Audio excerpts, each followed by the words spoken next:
कौवा भारतीय संस्कृति में एक महत्वपूर्ण प्रतीक है और इससे घर पर आने को लेकर विभिन्न मान्यताएं और संकेत होते हैं। वास्तु शास्त्र के अनुसार कौवा के घर पर आने से कई बातें संकेतित होती हैं जो आपके घर की ऊर्जा और पारिवारिक स्थिति पर प्रभाव डालती हैं। आइए जानते हैं कि कौवा का घर पर आना क्या संकेत देते हैं और इसके पीछे के कारण क्या हो सकते हैं।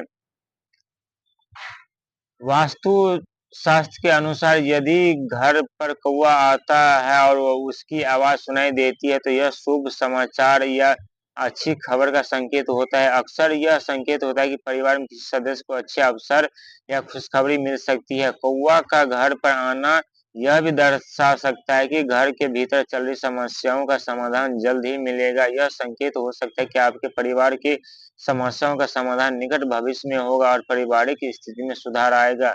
कुछ मान्यताओं के अनुसार कौवा घर पर आकर धन और समृद्धि का संकेत भी दे सकता है। यह माना जाता है कि कौवा की उपस्थिति आर्थिक स्थिति में सुधार और लाभ की ओर इशारा करते हैं। कौवे के घर पर आने को आध्यात्मिक दृष्टिकोण से भी देखा जा सकता है। कई बार यह मानता होता है कि कौवा किसी आत्मा का प्रतिनिधित्व करता है और उनका आना किसी प्रकार की आध्यात्मिक ऊर्जा का संकेत होता है। यह संकेत हो सकता है कि आपको अपने आत्मिक जीवन पर ध्यान देने की आवश्यकता है। हालांकि कुछ मान्यताओं में यह भी माना जाता है कि कौवा के घर पर आने से शोक या दुख का संकेत हो सकता है। यदि यह कौवा नियमित रूप से आता है और आपकी उसकी आवाज सुनाई देती है तो यह परिवार में किसी प्रकार की चिंता या दुख की ओर इशारा कर सकता है।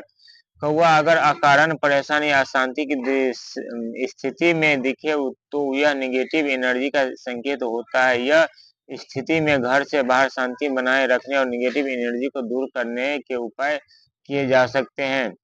यदि आप कौवे के संकेतों को लेकर चिंतित हैं तो अपने घर में स्वच्छता बनाए रखें और नियमित रूप से पूजा पाठ करें।